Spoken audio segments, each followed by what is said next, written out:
नमस्कार, जनतंत्र टीवी देख रहे हैं आप। मैं हूं आपके साथ कोमल गंगवार। मोहाली के सोहाना में इंटेलिजेंस ब्यूरो के दफ्तर के बाहर एक धमाका हुआ और ये धमाका कल शाम 7:30 बजे हुआ, जिसका असर इतना भयानक था कि पूरी बिल्डिंग के शीशे चकनाचूर हो गए। वहीं इस धमाके की आवाज दूर तक सुनी गई है।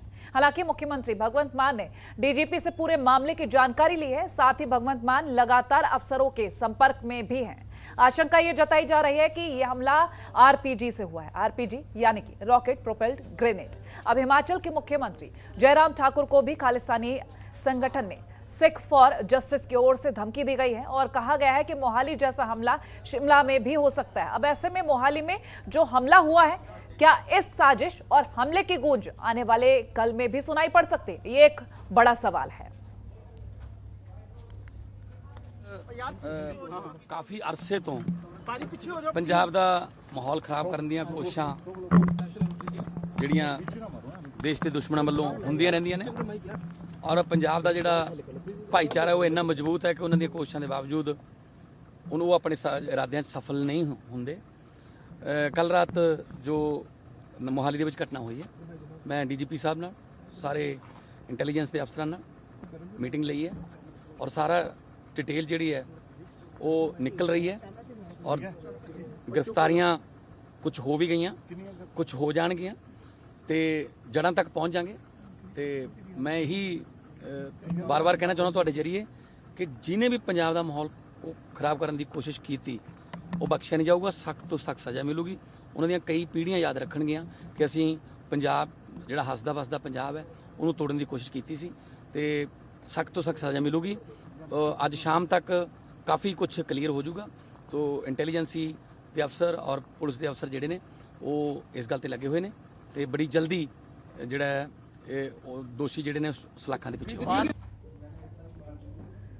इस धमाके के आखिर साजिश किसने की, क्या तमाम जो सवाल इनके जवाब किस तरह से सामने आएंगे, और अगर मोहाली में ये तस्वीरें हैं कल किस तरह की गूंज सामने आएगी, ये तमाम सवाल खड़े हो रहे हैं। जवाब जानने की कोशिश करेंगे। हमारे साथ खास मेहमान जुड़ रहे हैं, पूर्व डीजीपी शशिकांत हमारे साथ जुड़ रहे हैं और राजनीतिक विश्लेषक राहुल लाल जुड़ रहे हैं। बहुत स्वागत है दोनों का ही जनतंत्र टीवी पर। सबसे पहला रुख मैं करना चाहूंगी राहुल लाल जी आपका।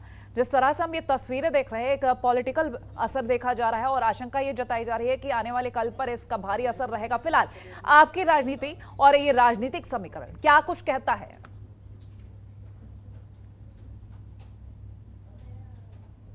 खालिस्तानी आतंकवादी संगठन सक्रिय हुए हैं, इसमें कहीं भी दोमत वाली स्थिति नहीं है।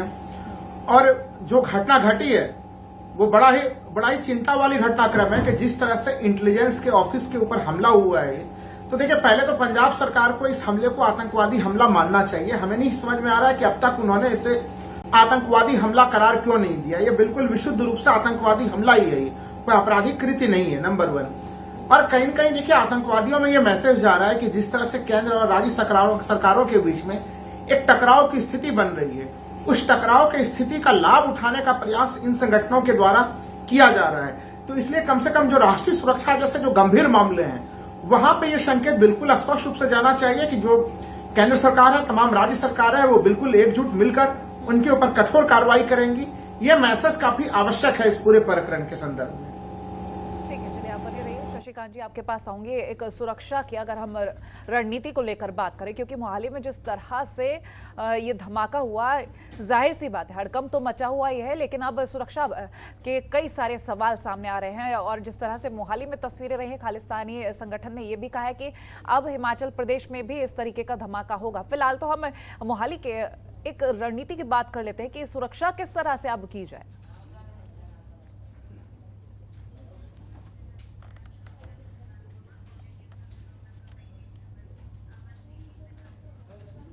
शशिकांत जी, मेरी आवाज आपको मिल रही है?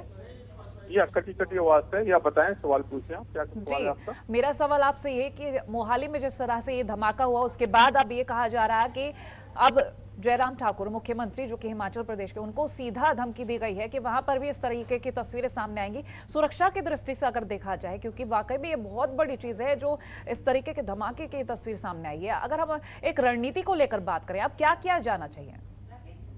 देखिए, रणनीति की बात करते हैं, ये समय है जबकि हमें स्टेज ये स्टेट वो स्टेट इन सब के बारे में ना सोच करके इकट्ठे होकर सोचना पड़ेगा। ये जो एंटी नेशनल एलिमेंट इस तरह की जो हरकतें कर रहे हैं जो कि बहुत ही खराब और बहुत ही गंभीर हैं, चाहे कोई स्टेट इंटेलिजेंस है, सेंट्रल इंटेलिजेंस, इन सब का जब तक पूरा प्रॉपर कोऑर्डिनेशन नहीं होता है तब तक ये समस्या जो है मुश्किल है। क्योंकि खास करके जो व्यक्ति, जो तंत्र, जो ताकतें बाहर बैठी हुई है, जिनके पाकिस्तान का पूरा वरद हस्त है उनके ऊपर, जिसका हाथ है, चाहे पैसा चाहिए उनको, जो कुछ भी चाहिए, जब तक सब मिल करके इसे कंट्रोल नहीं करेंगे मुश्किल होगा। और उससे भी बड़ी बात है कि सरकारों की ओर से ये प्रयत्न भी होना चाहिए कि जनता का मनोबल ना गिरे, क्योंकि अगर जनता का मनोबल गिर गया तब तो सिचुएशन ऐसी हाथ से निकल सकती है कि इसका अंदाजा लगाना ही मुश्किल है। ये समय है जबकि चाहे जनता है, चाहे अलग अलग सरकारें हैं, सबको रिसॉल्व करना होगा कि जो भी ये अंतर है, जो भी ये एलिमेंट्स हैं, उनका पूरा डट से मुकाबला किया जाएगा। They have to brought to justice उनके खिलाफ। क्योंकि हरकतें देखिए अगर आप, तो मैं कहता हूँ कि शुरू से हो रही हैं। कुछ अनजान व्यक्तियों ने किसानों का जो वहाँ पे धरना था वहाँ पोस्टर्स लगाए, उसके बाद लाल किले में क्या हुआ, लगातार ड्रोन की आवाजाही पंजाब में जो हो रही है फ्रॉम अक्रॉस द बॉर्डर, चाहे वो हथियार ला रहे हैं, एक्सप्लोजिव ला रहे हैं, ड्रग्स ला रहे हैं या कभी ला रहे हैं, व्हाटएवर इट इज।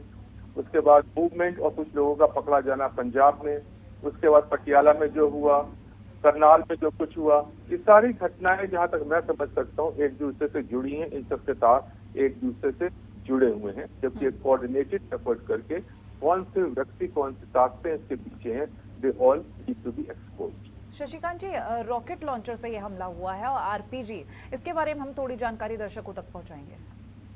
देखिए, आरपीजी जो है बेसिकली एक ओरिजिनली एक रशियन वेपन था जो कि अफगानिस्तान में जो मुजाहिदीन हैं और दूसरे इस तरीके के जो अंसर वहाँ पे हैं, जो तत्व ऐसे हैं, उसका उन्होंने खुलकर उपयोग किया था एक दूसरे के खिलाफ, जब वहाँ पे जो नेटो और अमेरिका के फोर्सेस वगैरह आई थी। और सबसे चीज एक जो अचंभे वाली वो है कि जब पंजाब में मिलिटेंसी थी उस समय भी, जहाँ तक मुझको याद है, आरपीजी जो कि एक रॉकेट लॉन्चर है जिसको आप कंधे पे रख के भी चला सकते हैं, ट्राइपॉड पे भी रख के चला सकते हैं और गाड़ी में चलती हुई गाड़ी से भी चला सकते हैं, और जिसका रेंज करीब 800 मीटर तक है। ये बहुत ही एक डेडली चीज है। वो आया तो आया कहाँ से? आज तक तो पंजाब में या किसी और स्टेट में ऐसे जो मिलिटेंट्स हैं या टेररिस्ट हैं या एंटी सोशल एलिमेंट्स हैं या गुंडे हैं, व्हाटएवर इट इज, आज तक तो कभी ऐसी इंफॉर्मेशन नहीं आई। एकदम से कहाँ से खड़ी होगी, मेरी समझ में ये नहीं आ रहा है। तो मुझे बहुत ही गंभीर कॉन्स्पिरेसी लग रही है जो आरपीजी का जो एकदम से प्रकट हो जाना all of a sudden. It is a very very serious thing. कहाँ से आई, कैसे आई? बिल्कुल बिल्कुल, ये बड़ा सवाल है कि आखिर कहाँ से आए। चलिए आप बने रहिए, मैं राहुल जी आपके पास आना चाहूंगी। हम अगर इसको पॉलिटिकल रूप से देखना चाहें, क्योंकि जहां सीएम भगवंत मान लगातार अफसरों के संपर्क में, वहीं अब इस धमाके के बाद कई सारे सवाल खड़े होने लगे हैं। क्योंकि मोहाली में जिस तरह से ये धमाका हुआ, पूरे पंजाब में जो सुरक्षा के दावे किए जा रहे थे, अभी अभी जिस तरह से आम आदमी पार्टी ने सरकार बनाई, अब जो दावे हैं उन पर सवाल खड़े हो रहे हैं।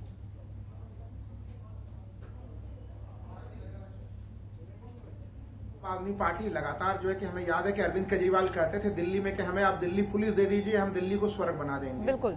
तो अब उनके पास है पंजाब की पुलिस, और वो अब जो शब्द वो कहते थे कोमल जी कि हमें पुलिस दे दीजिए, तो आपके पास पंजाब पुलिस है। फिर इस प्रकार की घटनाएं कैसे घट रही है? आतंकवादियों के पास ऐसे मैसेज कैसे जा रही है कि पंजाब में कोई एक सॉफ्ट सरकार आ गई और वहां पे अब अपने ढंग से अपने मन मुताबिक वो कृतियों को अंजाम देंगे। इसलिए मैंने कार्यक्रम के शुरुआत में भी कोमल जी कहा कि सरकार को सबसे पहले तो जो कल जो घटना घटी है उसको आतंकवादी घटना करार देना चाहिए। आप उसको आतंकवादी घटना नहीं करार देके क्या चीज कहना चाह रहे हैं? नंबर 1। नंबर 2 की देखिए जो घटनाएं घटी हैं, अभी पंजाब की घटना को देख लीजिए, हरियाणा में जिस तरह से हथियार मिले हैं वहां की घटना को देखिए, फिर हिमाचल प्रदेश के घटनाक्रम को देखिए। यानी पिछले 10 दिनों से लगातार जो घटनाक्रम घट रहे हैं, इससे अचानक से ऐसा दिख रहा है कोमल जी की जो खालिस्तानी आतंकवादी है वो फिर से जो है कि सिर उठा रहे हैं। आप देखिए कि जो घटनाएं हमें हिमाचल प्रदेश में भी दिखी कि वहां पे धर्मशाला में जो है कि विधानसभा के बिल्डिंग पे जो है कि खालिस्तानी नारे लगे हुए थे, वो संकेत दे रहे हैं कि हमारी सुरक्षा एजेंसियों से कई जगह पे चूक हो रही है। वो चूक नहीं होना चाहिए। और जो अभी डीजीपी साहब कह रहे थे कि कोऑर्डिनेशन सबसे आवश्यक चीज है। देखिए कि जो अलग अलग इंटर स्टेट है उनके बीच में कैसे कोऑर्डिनेशन हो और केंद्र और राज्य के बीच में किस प्रकार से जो है कि कोऑर्डिनेशन बने। ये कोऑर्डिनेशन का बिल्कुल जो है कि ये कोऑर्डिनेशन अगर नहीं होगा तो आप फिर उनके विरुद्ध आप लड़ाई नहीं लड़ सकते हैं। तो इसलिए पहली जिम्मेवारी जो शुरू होती है वो पंजाब सरकार से शुरू होती है कि वहां पे जस्ट अभी भगवंत मान ने अभी शपथ ग्रहण किया और उनके शपथ ग्रहण लेने के बाद इस प्रकार की घटनाएं हम लोगों ने पहले भी देखा कि किस प्रकार से वहां पे अलग अलग स्थितियां बन रही हैं। तो कहीं से भी आम आदमी पार्टी सरकार के ऊपर ये मैसेज उनके ऊपर छवि नहीं बननी चाहिए। राहुल लाल जी, एक मैं कंपैरिजन आपसे चाहूंगी, पंजाब में पिछली सरकारों को लेकर अगर हम इस तरह के हमलों को लेकर या किसी भी आपराधिक घटना को लेकर एक कंपैरिजन हम देखें सरकारों में, पंजाब की जो सरकार रही या कंपैरिजन किस तरह देख सकते हैं? नहीं, देखिए पूर्ववर्ती सरकारों में इस प्रकार की घटनाएं अभी देखिए आप जिस तरह से रॉकेट लॉन्चर का प्रयोग हुआ, ये सच में आश्चर्य का चीज है कि आखिर किस तरह से पहुंचा है, क्योंकि हम लोगों ने नहीं देखा है कि वहां पे इस प्रकार से रॉकेट लॉन्चर का प्रयोग हो। और रॉकेट लॉन्चर का प्रयोग नहीं हुआ है, आपके इंटेलिजेंस में बिल्कुल जो है कि वो देखिए हम लोग जानते हैं कि रॉकेट लॉन्चर का प्रयोग अगर आप दीवारों पे करते हैं तो वो ज्यादा नुकसान नहीं करता है, लेकिन अगर विंडो के माध्यम से वो अंदर पहुंच जाए तो वो काफी नुकसान करता है। तो इसका मतलब है कि जिन लोगों ने हमला किया है उनको उस बिल्डिंग के बारे में पूरी जानकारी थी, उन्हें बिल्डिंग के अंदर के स्ट्रक्चर के बारे में भी पता था। तो आखिर राजस्थान पुलिस के जो खुफिया विभाग के बारे में इतनी विस्तृत जानकारी बाहर किसी को कैसे लग गया, तो कई बड़े सवाल खड़े हो रहे हैं। तो यहाँ पे चूक जो है कि हम लोग को बड़े नजर आ रहे हैं। इसलिए मैं कह रहा हूं कि राजस्थानी पंजाब, तो ऐसे में पंजाब पुलिस के लिए बड़ा गंभीर विषय है कि उनकी सॉफ्ट छवि आतंकवादियों के समक्ष न बने। पंजाब बड़ी मेहनत और मुश्किल से आतंकवाद से जो है कि एक दौर में मुक्त हुआ है, उसके लिए काफी ज्यादा कुर्बानियां गई हैं। हाँ। तो पंजाब में अमन चैन बरकरार रहे। कोमल जी, जो आपका सवाल था, हाँ। तो मैं स्पष्ट रूप से कहूंगा कि जो पूर्ववर्ती सरकारें थी वहां पे वो उस समय हम लोगों ने ऐसी घटना नहीं देखी, लेकिन आम आदमी पार्टी जिससे बड़ी अपेक्षा है लोगों की, नई किस्म की नई प्रकार की राजनीति की, उनके पास ये चुनौती है, तो वो अब इस चुनौती से त्वरित तौर पे निपटे और कठोरता से निपटे, यही हम लोग उनसे उम्मीद करेंगे। कोमल, कहीं ना कहीं एक जो सॉफ्टनेस का संदेश जा रहा है, मेरे ख्याल से ये एक बड़ा नतीजा है, ये जो धमाके के रूप में सामने आया है। फिलहाल आप बने रहिए हमारे साथ राहुल जी। शशिकांत जी, मेरा सवाल आपसे रहेगा, क्योंकि हम पूर्ववर्ती सरकारों को लेकर जब बात कर रहे हैं तो सुरक्षा के लिए जो रणनीति बनाई जाती है, राहुल लाल जी ने जिस तरह से कहा कि पहले इस तरह की कभी कोई तस्वीरें सामने नहीं आई हैं, लेकिन आज जिस तरह से इस बिल्डिंग में धमाका हुआ, चप्पे चप्पे की जो नॉलेज रही है, जानकारी रही है उस व्यक्ति के पास, घर का भेदी, यानी कि कोई अंदर का ही व्यक्ति जिसने सूचना वहां तक पहुंचाई और इस घटना को अंजाम दिया गया है। ऐसे में सुरक्षा, जाहिर सी बात है कि टाइट इंतजाम करने चाहिए यहाँ।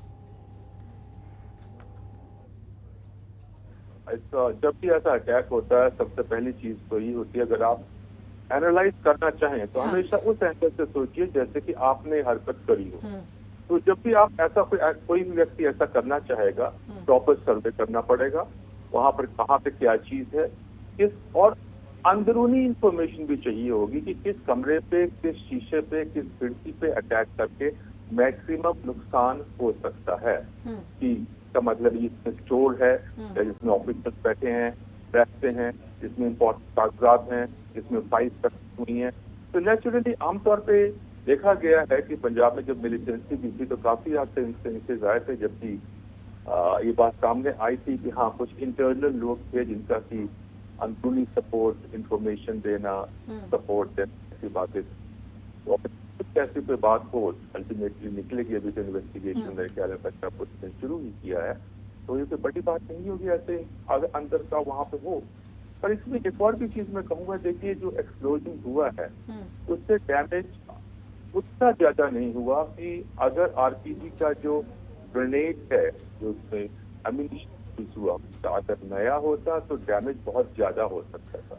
इससे साफ जाहिर होता है कि जो एम्यूनिशन हुआ है वो बहुत नया नहीं था, कुछ पुराना था, जिसके कारण उसकी जो शक्ति है, जो डिस्ट्रक्टिव पावर है, जो कि बहुत कम हो जाती है, वरना इसका डैमेज बहुत ज्यादा होता है। और जैसे मैंने आपको बताया, रेंज इसका 800 मीटर है, ये तो दीवार तोड़ करके अंदर चला जाएगा, वहां जाके एक्सप्लोजन करेगा। फिर जो वेपन है, ये जो हथियार इसमें, सॉरी वेपन, और जो एक्सप्लोजिव लगा है, ये बहुत नया पुराना था। और अब जो इसके डैमेज वहाँ पे जरूर मिले होंगे ग्रेनेड के, उस पर कौन मार्क्स है, कौन कहाँ का बना हुआ है, कब बना था, ये सब बातें जो इन्वेस्टिगेशन के दौरान आई। शशिकांत जी, एक और सवाल मेरा आपसे कि जिस तरह से खालिस्तानी आतंकी संगठन ने इसकी जिम्मेदारी ली है, और ये भी हो सकता है कि आज ये पुराने आरपीजी से यानी कि रॉकेट प्रोपेल्ड ग्रेनेड से हमला किया गया है, आगे ये भी हो सकता है कि कोई बड़ा हमला करे। कोई बड़ी बात नहीं है फौज। देखिए 800 मीटर बहुत होता है। अब आप अगर देखें तो अफगानिस्तान वगैरह से देखिए, उन्होंने आरपीजी के सहारे चॉपर्स भी मार गिराए हैं। कारों पे तो अटैक होता है, कार जो होती है उनका जो भी लेवल बुलेट प्रूफिंग का हो वो होता है बेसिकली एक्सप्लोसिव एक लिमिट तक, और जो AK-47 वगैरह की गोलियां होती हैं अगर कहीं आरपीजी जो ग्रेनेड है उससे हमला होता है, रॉकेट से अगर होती है तो it can be really devastating. और जहाँ तक खालिस्तान में किसी ने यहाँ पे कह रहे हैं कि उसका जिम्मा लिया है, अगेन इसको जो एजेंसीज ऑफ द क्लियरेंस नहीं उस समय तक बहुत सीरियसली नहीं लेना चाहिए, क्योंकि जो आतंकी संगठन है चाहे विदेश में बैठे हैं चाहे पाकिस्तान में, उनका बेसिक मकसद ये है कि जनता के बीच में एक कंफ्यूजन, एक हड़बड़, एक नर्वसनेस, इस तरह की बात फैला दो ताकि उनका यहाँ काम करना आसान हो जाए। जिसे कह सकते हैं अफरा तफरी। फॉर द रिपोर्ट क्या किस नुस्खे पे किस स्तर पे पहुंची सिक्योरिटी कहने से किया हमने किया है, मुझे मैं पर्सनली उसको जब तक मैं अपना अदरवाइज कर सकता हूँ। जैसे मैंने कहा उसका एम वही है सिर्फ प्रदेश में जब तक सरकारों की अफरा तफरी। शशिकांत जी, बिना चूक के कभी भी कोई घटना हो ही नहीं सकती। अगर हम यहाँ पर बात करें पंजाब में सुरक्षा में किसकी चूक लग रही है, ये क्योंकि सरकार के ऊपर तो सवाल खड़े हो ही रहे हैं, साथ ही जो प्रशासनिक अधिकारी हैं या प्रशासनिक जो तैयारियां हैं, जिस तरह से इंतजाम रहते उन पर भी सवाल खड़े हो रहे हैं। अगर हम चूक देखें तो कहाँ पर लग रही है? निस्संदेह बिल्कुल सही बात है। सरकारों की रिस्पॉन्सिबिलिटी, अल्टीमेट रिस्पॉन्सिबिलिटी पर सरकारें मैदान में खड़ी होकर जंग नहीं लगती हैं, वो तो अपने एयर कंडीशन कमरों में बैठ के हुक्म चलाते हैं। अब देखिए बेसिक बात साफ है कि ड्रोन के राही आना जाना हो रहा है, ड्रग्स का, एक्सप्लोजिव्स का, पैसे का, और हो सकता है कि आरपीजी भी किसी ड्रोन के राही आई हो। अब भारत सरकार ने इसका कॉग्निजेंस तो लिया, BSF का कार्य क्षेत्र 50 किलोमीटर तक बढ़ा दिया, पर सबसे ज्यादा प्रॉब्लम होती है पूरा पाकिस्तान बॉर्डर जम्मू कश्मीर से ले जा करके राजस्थान से कच्छ तक जो है हमारा 500 किलोमीटर का है। और इस 500 किलोमीटर के एरिया को बाफ्ट वायर लगाने में कितनी समस्या हुई, और इसमें सिक्योरिटी एजेंसीज हैं इंक्लूडिंग BSF एंड अदर, अगर वो ड्रोन को इंटरसेप्ट करने के यंत्र लगाती हैं, they're basically kind radars only, तो भी समय लगेगा। बेसिक प्रॉब्लम आ रही है कि जो हमारे स्लीपर सेल्स में, मैं हमेशा पूरा दोष देता हूँ स्लीपर सेल्स। अगर कोई हथियार आए, कुछ भी आया, पहला इंस्टेंट होता है इसको पहले कहीं छुपाओ। फर्स्ट पॉइंट, छुपाने वाली जगह को हम कहते हैं सेफ हाउस।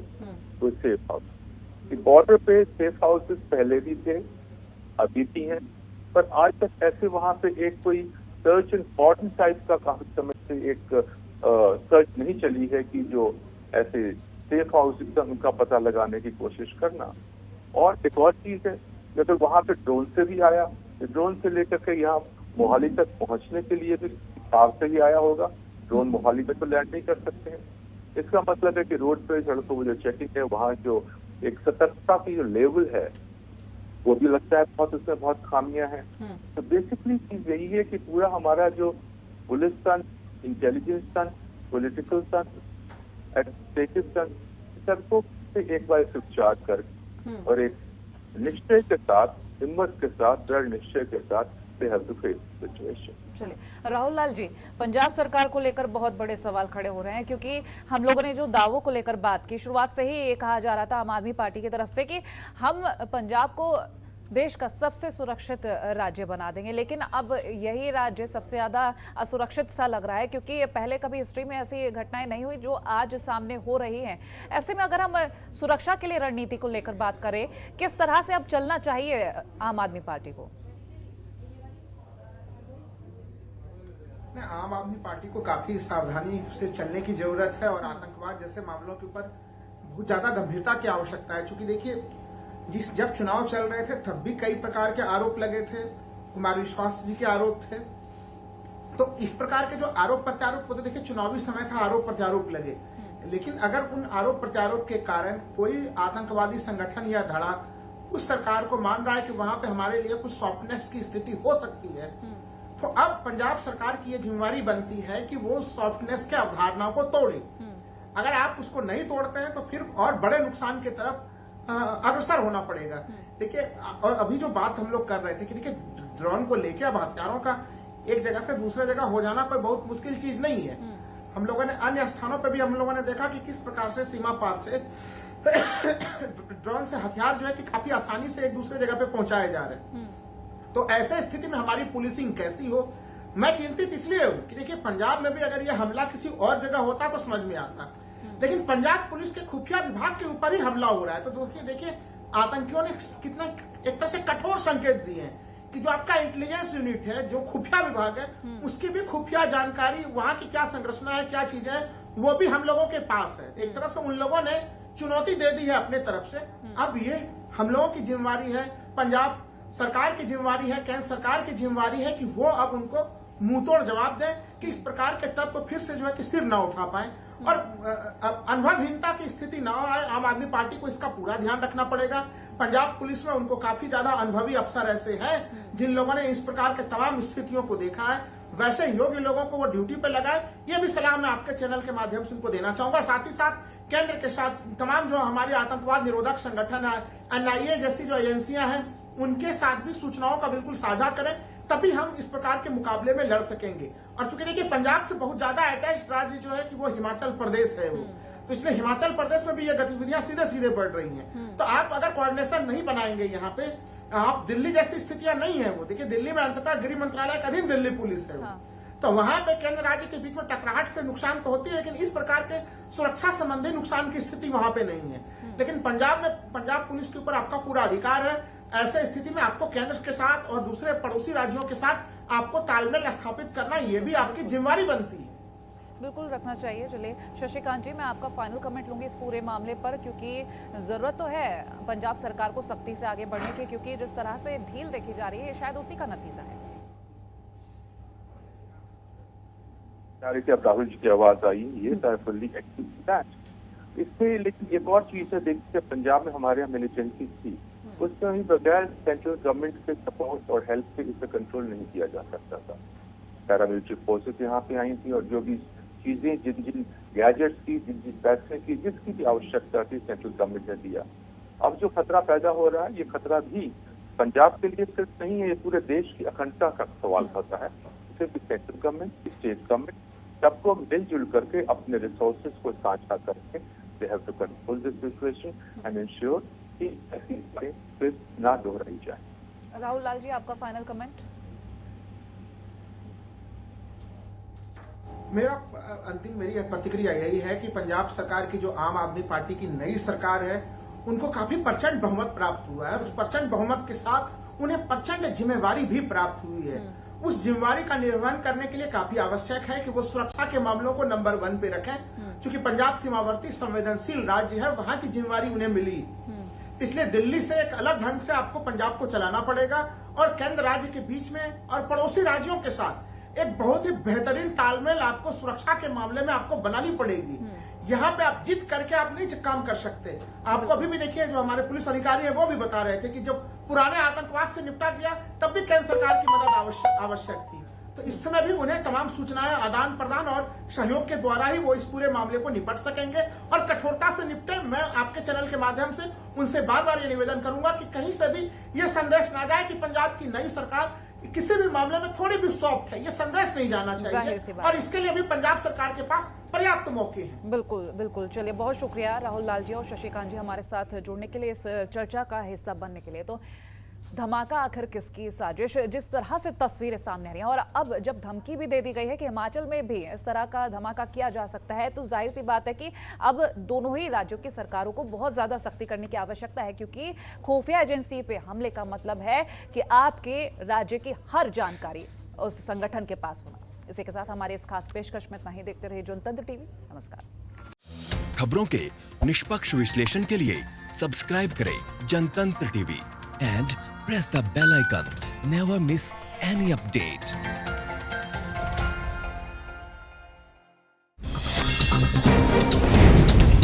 डाउनलोड कीजिए जनतंत्र टीवी ऐप को, जो कि अवेलेबल है गूगल प्ले और ऐप स्टोर पर। अधिक जानकारी के लिए अभी डाउनलोड करें।